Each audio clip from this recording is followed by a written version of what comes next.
episode 19, a dual episode with me and special Earth Day guest Brian and Annette with Passionate Palette, Food Forest Abundance, and Freedom Foodscapes. And we're talking all about building food, landscaping, food forest in your own yard, and so much more today on Cultivating Guts. Hello, it's Tiffany, and welcome back to Cultivating Guts, a podcast where we discuss gardening, homesteading, gut health, and following our intuition. I am so excited to be back with you guys this week.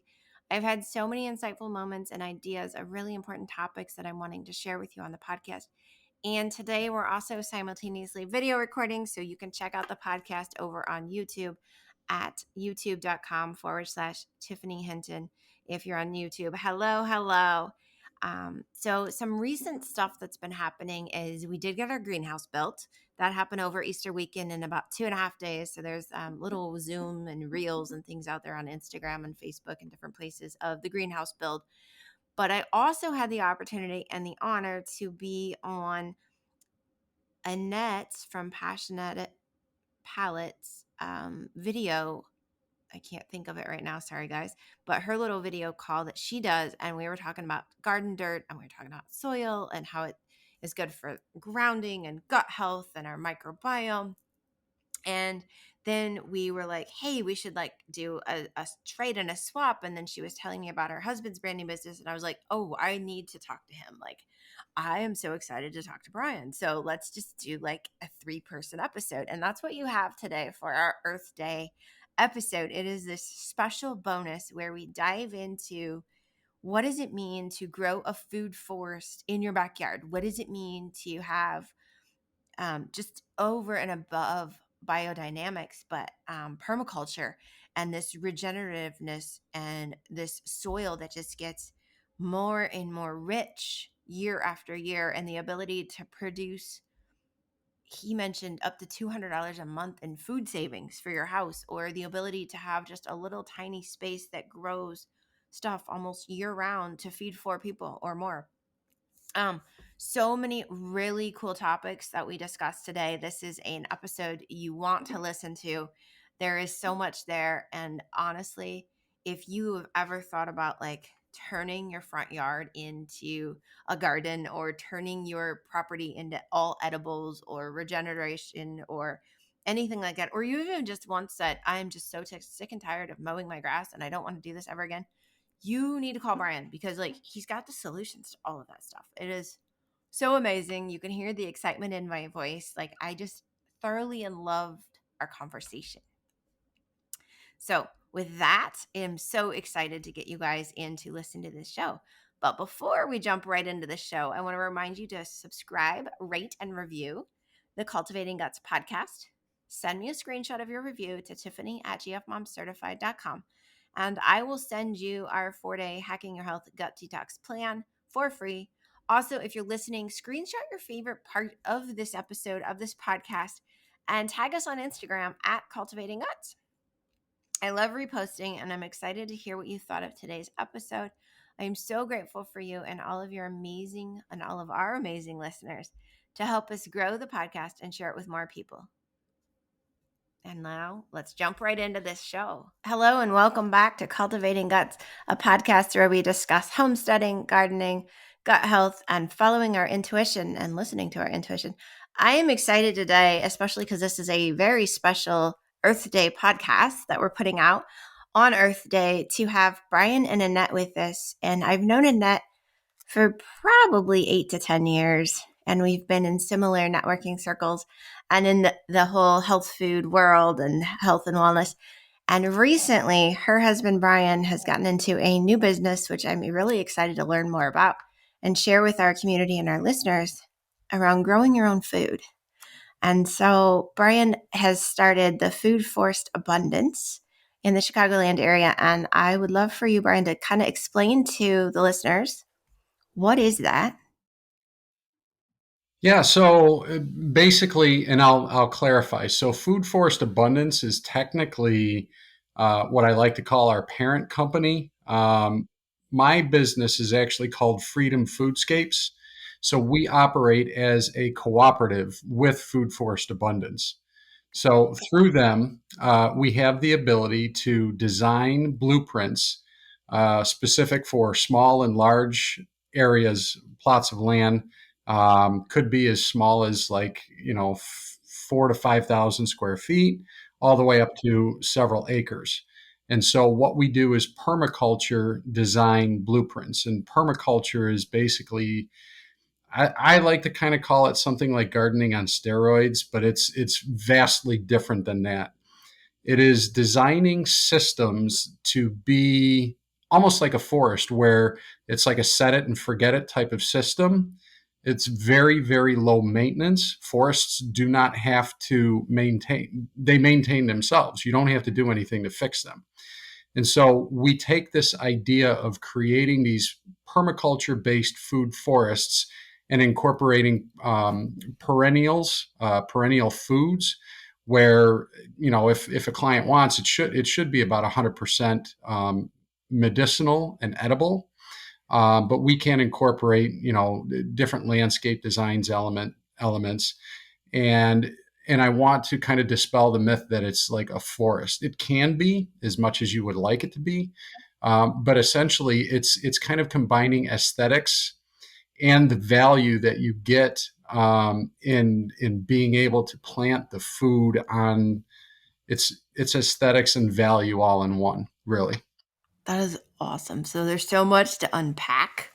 yeah, Right? So much to unpack. So first of all, it's about, like you said, foodscaping almost. And it's yep, um so it made me immediately think of like brownstones in the city and like front yard gardens that are edible, or right, or like you said, medicinal, where they have that smaller property but they can still do stuff. And I actually know somebody that's working on that right now in Wrigleyville area. They're just totally trying to make everything on their property edible, that's which is kind of fantastic. really cool for them to experiment and do over the course of the last 2 years. It opens up huge opportunities within the communities too, because as one person starts to see it, the Mhm. idea catches on, and the more people that do it, it can actually open the door to saving a ton of money on your groceries, especially with things the way they are right now. Yeah, with inflation and other stuff happening and the cost of moving food to get it here and all of that. And then you were mentioning even like large, like, so I'm on an acre. So you could come in and say, okay, we're going to redo, like, rip out the grass or change the grass to have all these different things. So when we think about a forest, for those listeners that maybe grew up in the city and have no kind of inclination about what that is, I want you to explain a little bit like the biodynamics, because like the soil's there for a reason. And then, there's that undercrop. And then do you want to go through a little bit of that? Yeah. So in terms of the biodynamics, their soil is a living element first and foremost. And we, over the last several years, we'll say about the last 100 years, in developing a monocrop style of system, we've Mhm. actually started really stripping the soil. Um, a lot of farmers utilize this, thousands upon thousands of acres of it, and it actually kills the soil. So, what we like to do within a forest type scenario, if you imagine it, the tree branches, the leaves, and everything fall. Everything remains undisturbed, but over time, that living nitrogen containing elements, they go back into the ground to refeed the ground. Then you have moles and raccoons and different critters and bugs and worms. All of that exists to create an entire circular system. What ends up falling down off of the trees feeds the soil. The soil then creates the nutrients that then goes back into feeding the plants. And so by planting a lot of food forests like this, number one, we do it in a no-till method. We try to do it as organic as possible, typically using like a sheet mulching method, which helps build topsoil on top, and then you plant almost directly into that. So we want to clean our soils and help it to regenerate and suck the carbons out of the air, which is another major problem. As a matter of fact, we're applying for through Food Forest Abundance $100 million grant to put some free food forests essentially anywhere in the United States. Oh, that's really, So yeah, yeah, that, yeah, wow. Okay. So yeah, and biodynamics is something personally I've gotten more into. I just did whole no-till this year in our raised beds and went with the composting and more worm casings and like that whole feed the yep, soil methodology instead of um because I've been gardening 40 plus years hmm and we've always rototilled. And this is the hmm first year I'm like, I'm not rototilling. And even my dad was like, you're not what? Why not? And I'm like, because I don't have to. We're adding like 2 inches of compost to every bed, and I'm adding in like other things that are organic, and we're just gonna plant right into that. And he was compost and mulch can be your biggest friends. and leaving the leaves, which I think Yeah, annoys some of our neighbors, but that's another thing, like leaving the leaves and um the last year's crop, like leave it for the winter for the birds and whatever, like you're mentioning. I yeah, think that's so cool. What are yeah. We some of all the do. I'm sorry. Go ahead. no, go ahead. I You was had a going to thought. say, even in some of those systems, there are some things you may want to take away, especially in like the food landscapes that we do.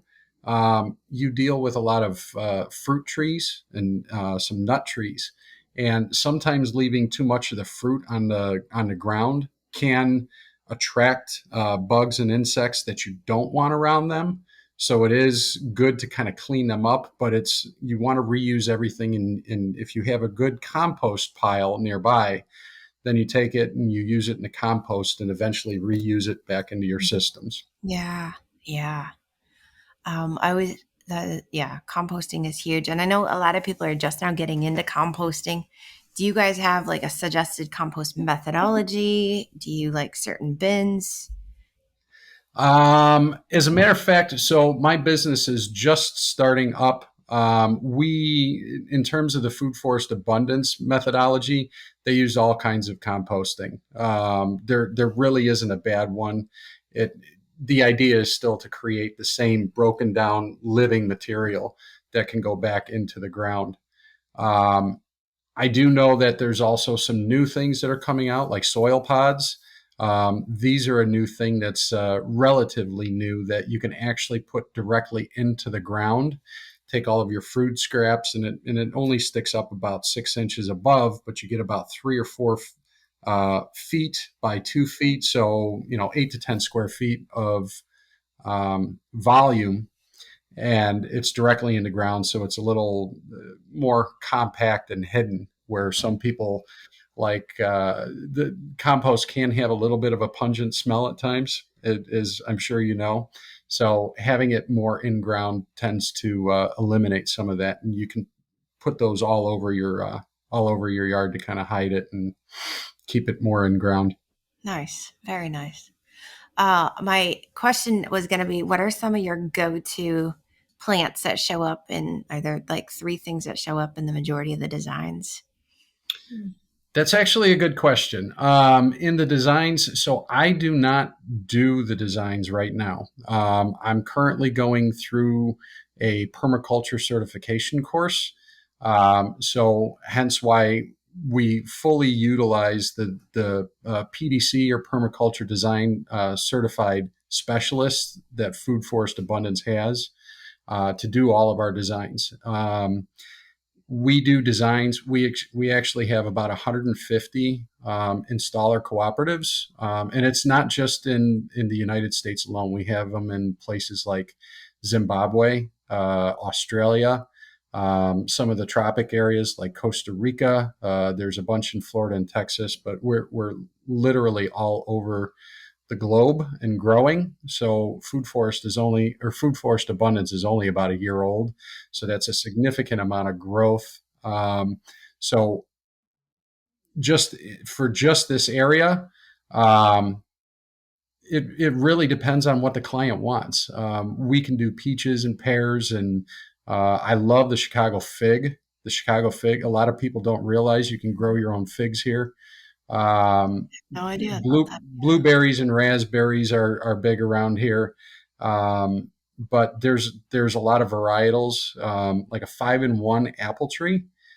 You can get 3-in-1 and 5-in-1 that actually allow you to grow multiple types of apples in the same tree. Um, so it's there's such a variety of things. As a matter of fact, I just posted one for an installation today that's going to be beginning soon in Pennsylvania, which has a very similar climate. And there's like a list of like 65 different elements that are going to be planted in that system. And people are like, well, can you really do it in the Midwest? Because you're only going to get a few year or few months out of the growing season. But when it all comes down to it, there's other methods that you can also add, like including canning and dehydration and fermentation, freeze drying, to elongate the use of your food. So, a lot of different ways that things can be incorporated. I think it's a misnomer too for a lot of people, at least in the Chicagoland area, that we only have one growing season Yeah, because there's a cold and a hot growing season, and you get two cold growing seasons if you replant in about September. right, So if you are listening to the podcast, just know that's a myth. You can grow three separate types of heat tolerant food at different points of the year throughout Chicago. Um, which yeah, and like you said, the reseeding, I think too, a lot of times for myself even, when things would go to like say fennel or radishes or lettuce would bolt, right? And it would go to seed, we were taught like pull it out, right? Throw it away. It's goner. But in right. reality, the more you think about moving forward on sustainability, you Hmm. can save those seed pods. Or how do you guys just let them fall back and just regrow in the same kind of We prefer um, heirloom perennial styles of growing. So we're going to source our seeds from a lot of different places. Um, if you think of like garlic, for instance, garlic you can manage in a number of ways. You can, when the pod, you get this little pod off of the scape that comes up, you can just snip it and save it and dry it and then plant it. Or what I usually like to do is just bend it over and plant the whole seed pod directly while it's attached to the garlic, and it's still living, and then it just starts to reshoot. As a matter of fact, it's awesome because my uncle, who lives 2 blocks from us, has tons and tons of garlic in his garden, and he doesn't let it do anything, and it just keeps coming back over and over and over again. And there are some tomato plants that do the similar thing. I want people to my be cherry aware that tomatoes have reseeded themselves for yes, years now. Yeah, and they're yep, like they just keep coming up, but I'm like, I don't really need to plant a new cherry tomato plant because every year you that just is the pop up idea. somewhere randomly. Yeah, Yeah, you don't need to keep going to that nursery to keep buying a new tomato plant every year. that is awesome. Um, I love these ideas. So, what is your vision for where you're headed with these food landscapes and like 5, 10 years from now, Brian? What would you like to see?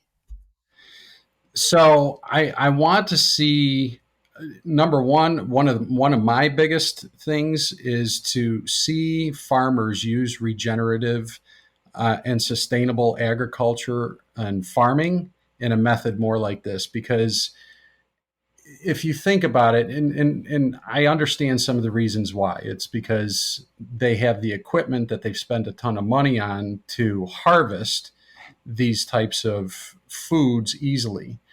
But I think, if you plant like 1 acre of a food forest like this, the yield you get out of that 1 acre is substantially higher in yield. Like 1 acre in a food forest can yield about more than 5 acres of a monocrop system, Mm. and that's taking a lot of the inputs. The ammonia that they inject or spray, and the pesticides, and there's a lot of work that comes into it. I'd love to see it where instead of growing in a monocrop style, and all, what are we growing in Illinois? You get soy and you get corn. Yep. That's the majority of it. You don't see farms with tomatoes and melons, and you have a few farmers that just grow in there and put it out at the end of their road. Instead, that is our grocery store. We should be more plant forward in a lot of our eating. And I would love to see it where, like, you have a local farmer where maybe they sell like a CSA. Hmm. You sell a subscription that people just come out and they do the harvest each week when they're ready. That's an And awesome concept. something, right. Yeah. So that's kind of like a goal of mine. Kind of a just early visions.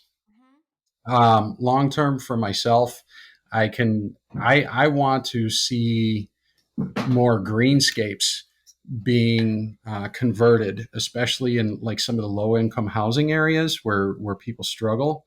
I've been in contact with a number of churches that want to utilize some of their space that to give back to the communities, That's awesome. which is fantastic for grant submission. But I really want to see the education in permaculture expand drastically to where we need to get back to our roots and where farming actually came from. So we can, through permaculture design, we can actually convert like desert spaces into thriving forests, sucking up and holding more water into the systems. So it's kind of been I guess like a taboo and crunchy idea that it's just not something that's for me. But if you think about all of the different efficiencies that come out of utilizing a permaculture style, we can improve our communities across the entire planet. And that's, yeah, so true. Love the idea of kind of hitting that, what I would call food desert areas, and helping them learn how to just grow stuff so they don't have to worry about there being a supermarket, and giving them the skills and the knowledge. And I'm also curious, like, smallest, right? Say it's that 400 square feet or 1,000 square feet. How Mm-hmm. many people can that feed, do you think? Like a family? um, 4 to 5. You can depending on how you set it up, because there are some things that you can do with indoor design. There's different hydroponic, aeroponic, aquaponic systems. You can do a soil based system in home. But if you're just talking an outdoor space, you can feed a family of four. A salad a week, something like that. And then if you do a lot of canning, you make a lot of tomatoes and different things, but you probably save a couple $100, probably $100 to $200 a month off of your grocery bill, even just by converting a small space like that. And then you have other, I guess you could. There are some other mechanisms out there that like are on carts. You can do outdoor and indoor growing, and kind of convert them. We're connected with a group by the name of Nourish Bot, in which they have some AI growing carts, so to speak, and it's operated on solar power. So even in the smallest of yards, you can do something, anything that you can do. And the really cool thing is that through food forest abundance, um, it's not just the edible landscaping that is their key. They're also generating what's called Topia, which is a food-based cryptocurrency alternative. So people can then, as they grow food, they can then inject food into this currency, make money off of it, if whatever they don't use, and it can be taken to like food pantries or food deserts and farmers markets. And we're actually developing the um, supply chain, the logistical pickup and drop off and stuff, we're building that out as well as part of this Topia landscape to really decentralize everything within the food system. That is so amazing. And I think that's another misnomer is a lot of our local food pantries will take homegrown produce. Because I mean, last year we donated 50 pounds of tomatoes at the end of the season. I was tired of canning. I was like, just put them in a box. We're going to take them. Somebody else is going to eat them. But but yeah, it is a misnomer because you're right. A lot of the local food pantries will take homegrown produce. So if you overproduce or you intentionally produce extra for people of a lower that need food for whatever reason, even some of the religious food pantries and local churches will let you bring stuff in as well on the weekends and people can pick it up after service. So I want to bring Annette into the conversation for those of you that are on YouTube and you're watching this. You're like, who's that lady? Why is she so quiet? This is Brian's wife, Annette, and she runs Passionate Palette. And Annette, do you want to explain a little bit about Passionate Palette? Because then I think we can kind of merge these conversations. Yeah, so thank you for having me on. So yes, my name is Annette and my business is Passionate Palette. So it is a play on my name. So Annette Passionate. And it's because I'm very passionate about what goes on our plates because that's what helps us nourish our bodies, but also helps us in our healing process. If we, need to get into that, I got into that only because I had to go through my own healing process. So seeing what goes on our plates really does, it helped me out a ton and it helped me truly feel better, helped me with digestive issues that I was experiencing. But I'm a certified holistic health coach and also a plant-based chef. So growing our own food really does tie in perfectly to what it is that I do to help people as a coach and also to do cooking classes and really looking at it as like a kitchen prescription. The first thing we should look at for, is what it is that we can consume naturally, and also any holistic healing approaches that we can take before we do anything to see how we can work on healing our bodies. So So that's what I is do. yeah, and my first question is like, is there an opportunity for them to work with both of you together? Like, say that they have some ailment, are you able to suggest some medicinal plants, and then Brian kind of work those into his suggestions for the permaculture designers?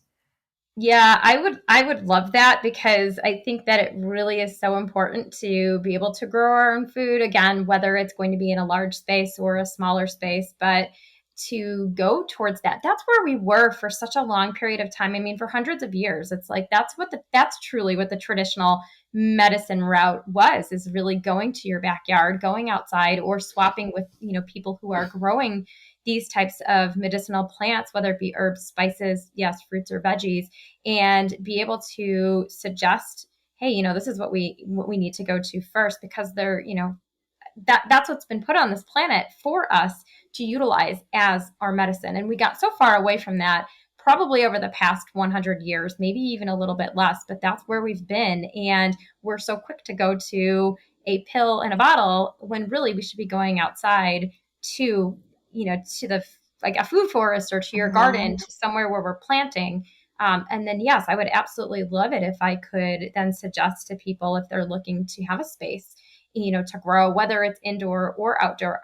Outdoor, I'd absolutely suggest talking to Brian, and indoor too, with the hydroponics and the smaller spaces to grow. Um, but yeah, I I think that's where we should be at. Really, I think that's where we should be at. I love it. So we put in, I call it a Kate's garden, but basically a medicinal garden for herbalness. And I've started studying herbalism on the side. But part of that was adding like the Melissa, or what we call in the US, lemon balm for different things, and lamb's quarters, and then currants and elderberry. And then this year I ordered arona berry bushes, which in the US we would call them chokeberry. And I love that you guys keep saying it's like 100 years ago, because some of my neighbors are in the 80s and they came to the US 20 years ago from Europe, and they brought these traditions and these cultures and this knowledge of kind of that herbal medicine with them, because after World War II they couldn't get to certain things and they went back to plants. And so I'm acquiring some of that tribal knowledge, which I feel so grateful for lately in the last few years.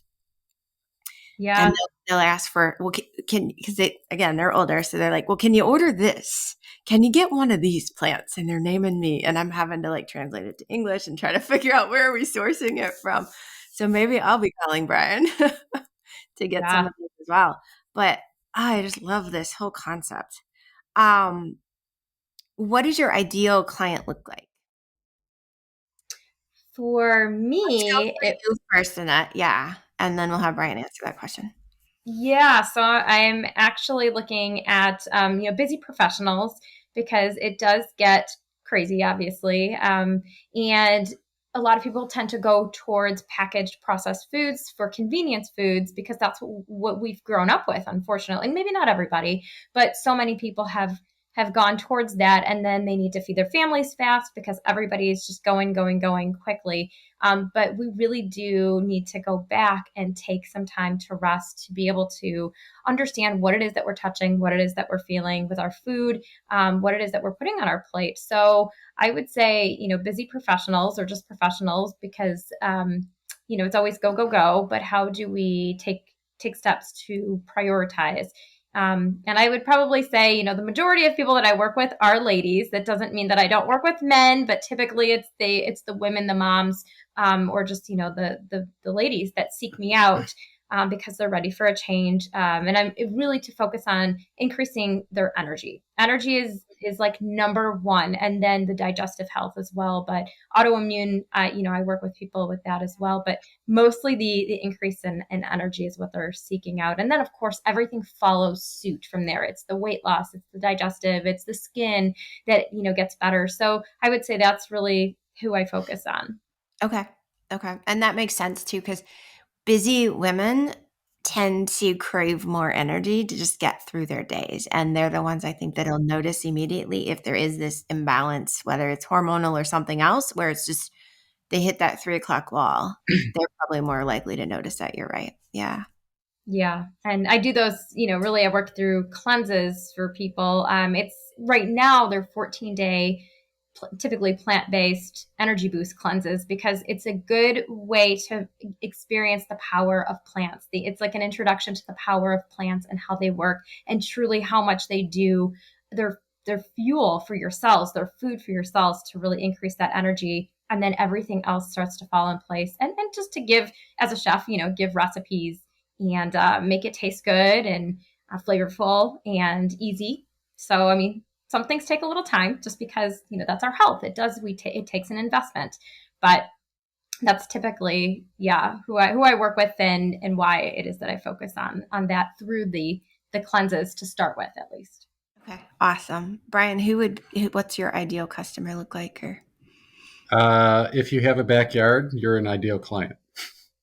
There's even if you're in the row houses of Chicago, if you think about it, there's so much lawn space, even in small, compact little areas, that if people within a neighborhood, let's say, if you get 10, 15, 20 people, even growing small spaces, but you can plant complementary systems to what your other neighbors don't have. Now you are operating together, right? So when you operate together, you can grow so much more. So don't think of it as I don't have enough space on, even an eighth of an acre or even less than that, 2,500 square feet or whatever.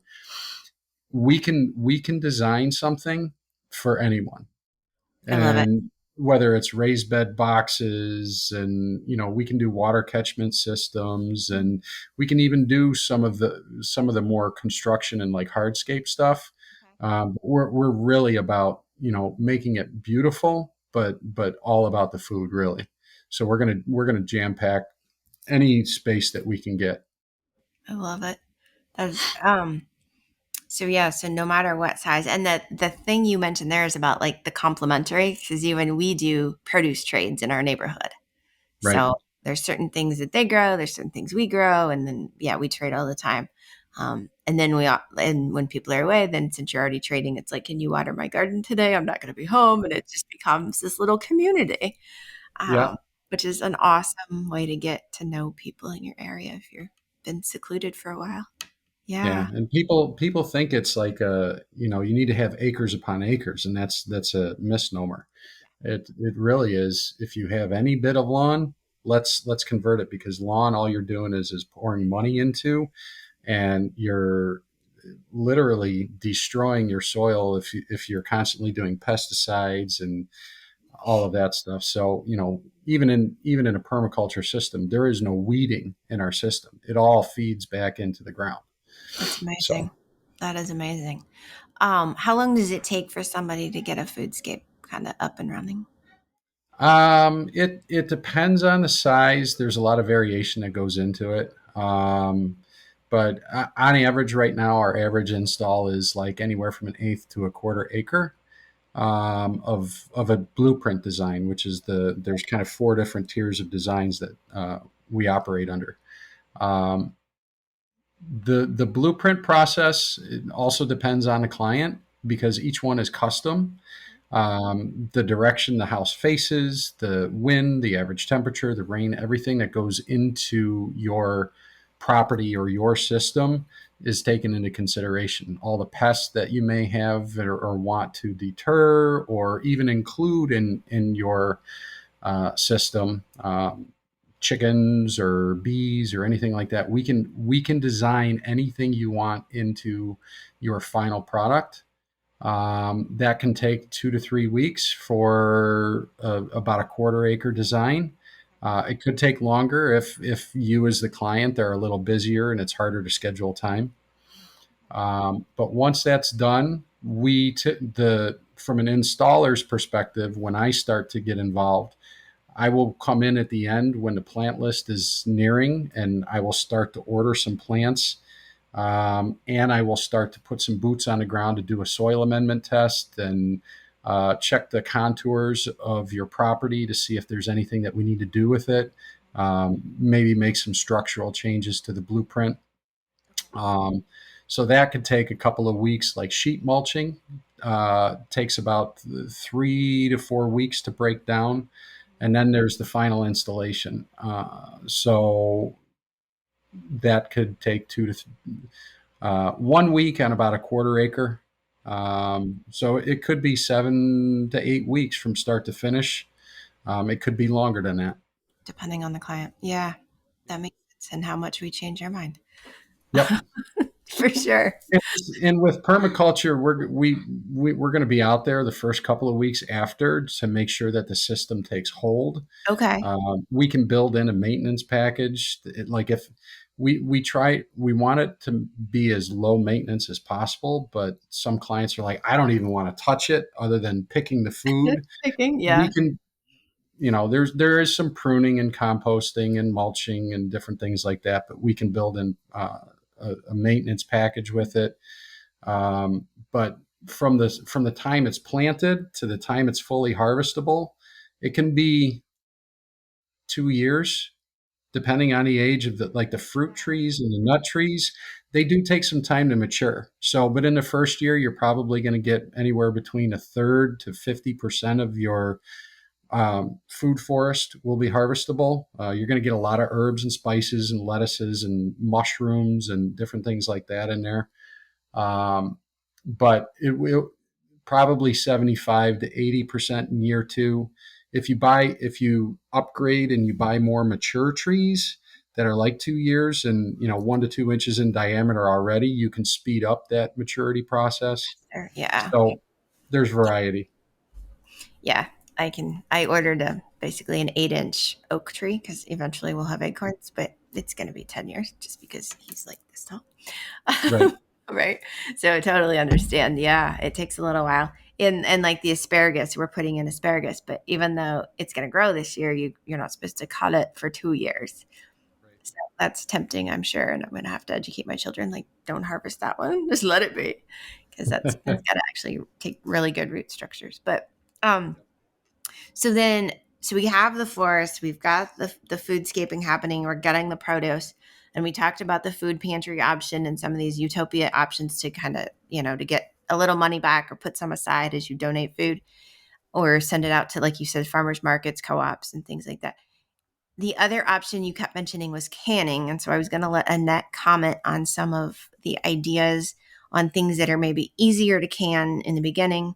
I know green beans for me growing up, it never failed. My grandma always had gross green beans or the jar exploded. So that became like, as an adult, I still won't can green beans. I'll freeze them, but I'm like, I've had too many bad experiences. So what Yeah. are some of the top easy things to can or to ferment? Yeah, I think you can do sauerkraut very easily. So you can do that with cabbage, and then carrots, cucumbers, beets are great. Like you said, green beans. You can even do like onions. So I like to, you can do like a jardinera, or which would be like cauliflower and the carrots and some onions, peppers. Peppers are great too. So those are some things right off the top of my head that I'm thinking, to typically do some pickling or canning. Obviously, tomatoes, and you can really do a lot. You can do a lot of fruit, a lot of different fruits, but I would think those are kind of my go tos when it comes to what's You have easy. articles on your blog yet about preserving food? I think I might have one or two. I'll have to go back and double check. But yeah, and then also I wanted to mention is like the herbs. The herbs are great to put in there. So dill when you're doing pickles. So you've got some beautiful dill and it grows like crazy. Mint and basil and all of that you can put in there as well. So Yeah. And yeah, the other fun thing that we've played with the last few years, if with the herbs, is making like bath salts. So you like muddle them with the Epsom salt and then you let it dry, and like the Epsom salt absorbs the yeah, the moisture and the fragrance and all of that good healing property. Essential oils. Yeah. Yeah, yeah, exactly. And yeah. those are super easy to make because you basically muddle them and then you just lay them on a cookie sheet and let them dry. Hmm. Right. Yeah, and I do take the herbs and I'll turn them upside down and just hang them with like a rubber band, and then I just use a paper clip because it's really easy. But just to hang them upside down, but you can even create smudge sticks too. So if anybody's into burning like sage or any other flowers, dried flowers or lavender, whatever it is, you can create your own. So once you dry them, you can use them, like you said, in a bath. You can use them. I make tea a lot with all of the dried herbs or fresh herbs. So just do it depending on the herb, of course. Dill tea, I'm not sure is going to be the most fabulous, but you can do it if you really wanted to. But Everybody's got their tastes, yeah, right? so but those are some great ways to even utilize herbs that like you said, in baths and teas and smudge sticks and canning and preserves. So there's so many ways to use them in cooking, of course. Oh, I just love all of this. And I know we are on a longer episode. I actually just finally looked at the little timer. So what I would love to say is, how do they contact each of you to get started or to reach out with more questions? And we'll have all of this below in the show notes. And also if you're catching this on YouTube or somewhere else, it'll be there. But I want both yourself, Brian, and Annette to kind of explain, how do people find you? How do they reach out to you? Yeah. So for me, you can find me on my website. So it's passionettepalette.com, and then the spelling will be below. And also, I am on Facebook. I have on social media, of course. So Passionette Palette Facebook page, as well as a free group to be involved in. It's Holistically Healthy. And I'm also on Instagram under Passionette Palette. I'm on LinkedIn as Annette Licitra.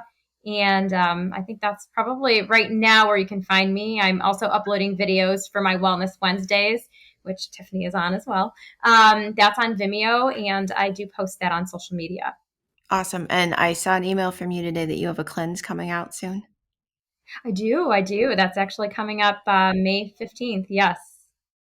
Yeah, it's the 14-day energy boost cleanse for busy professionals. It is all plant-based and gluten-free. So it's really just cutting out a lot of foods. And I just shouldn't say that. It's more so adding in a lot of delicious foods and not really focusing on what we're restricting. So, but yes, I have that coming up. It's awesome. So yeah, adding in more nutrients intentionally there Right. by choice of food. Yeah. Very cool. And for those of you that want to reach out to Brian and like so piqued my interest, like, oh my gosh, more foodscaping. Like if they have questions, if they're just like, yeah, I'm in, I need one of these things, how do they find you, Brian? So they can call me directly, and I'm happy giving out my phone number. It is 630-360-6600. And no, I didn't pick that number for myself. It was given to me. Anyways, so, and then I have a Facebook page for my cooperative business. It is Freedom Foodscapes. So anybody is welcome to join and follow along. And I'm also on Instagram. I'm in the process of building a website. So there's lots of moving parts in the background. So those are the primary ways to reach out to me. I also work for Food Forest Abundance in some of my other time. I can be reached at Brian at foodforestabundance.com, and happy to do any sort of connections. And if anybody would like to, I can do like in-person group meetings, go out and meet at restaurants. I've set up Zoom meetings for multiple people that want to ask questions, so it makes it easy for people to hear what other people think or questions that they haven't thought of. So that way you get a lot more information. So there's plenty of ways to get in touch with me and get some more details. That's exciting. Thank you. I want to thank you both for being here. And I have very honestly one last question. And so you can each answer it. But how do you cultivate guts every day? That's a good question. So it's really about shifting what you are putting in your body. It's called nutrient density. It's called eliminating overprocessed foods. And by getting back and eating the fresh plants and herbs and medicinals that are grown from the ground, you can't. And I'm a perfect example of the stubborn Taurus that my wife dragged and beat for years. I shouldn't say that, but I run like I'm 18 years old again. With a long history of knee issues. And thanks to this one and the work that she's done, she has transformed me greatly. Love it. Love that answer. Yeah, and I think to the point of nutrient dense foods is really just looking at, I love going to, if I have to go to the store, right? You go to the produce section and just focusing on all of those beautiful foods that grow from the ground up, because basically, I mean, our medicine comes from there, but it's the medicine that's in the soil. And so what is in the soil? I mean, so many nutrients, but the probiotics and the prebiotics that you actually get from eating whole real food, that's really going to help feed the microbiome, your gut, obviously, and just, focusing on the cleaner that we can eat, the better, so that our bodies don't go haywire and they do understand what we're putting into there really does help keep that, your digestive tract and your gut, I guess, working properly, and keep it cleaner. But also, if need be, is really focusing on if there's any supplements that are needed for just to get you over a hump to really be able to get back into just making food truly your medicine, is focusing on that to help heal your gut, and then also focusing on putting in a lot of those foods that really are medicinal to get that rocking and rolling in the right way. So yeah. Love, love, love. Thank you both so much. Thank you. We are so honored to have you here. And again, if you're listening, information in the show notes. Go ahead and connect with Brian and with Annette. And I will tell you that you will be so happy. There will be no regrets there for sure. So thank you again. Tiffany, can I mention one more thing? I wanted to refer back to that $100 million grant. We are still in the process at Food Forest Abundance of applying for that. If there is anybody that would like to apply, you could be a private house, you could be public land, forest preserves, churches, schools. We prefer something that's more public facing, but we have a website called foodforestprojects.com that if people want to be considered for this $100 million grant to get a I'll call it a quote unquote free. We know we all pay taxes and stuff, but it's an opportunity for you to get a free food forest. If it's private land, they can only keep 25% of what they harvest. The other 75% needs to be dedicated to something public facing. But if April 25th, this Monday is the deadline for people to Applications. go to that and have their space considered. 3/4 acres, 2.5 acres, or 4-acre sizes. Okay. Awesome. Okay.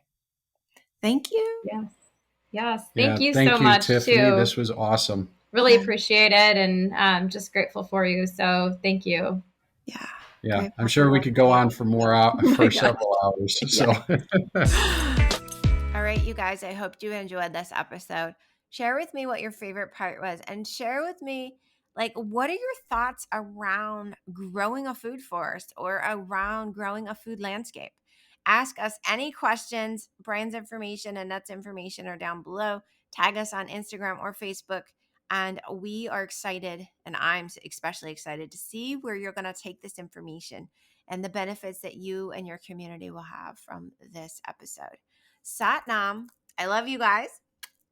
So if you love this episode, remember to share it with your friends and send it to anyone you know who may love this inspiration or information that we shared. To get my newest book, our Greenwich Gardening Planner, you can go to Amazon or over to www.cultivatingguts.com and download it right there. Or you can check out our brand new Etsy shop, which is Lily and the Greenwich, and we have the digital planner available in our brand new Etsy shop. To get all the details on anything that you need from a gardening perspective to become a master gardener or to get into our gardening masterclasses, head on over to www.cultivatingguts.com and you'll get everything you need to get going and growing your own food to help your gut. Thank you for tuning in.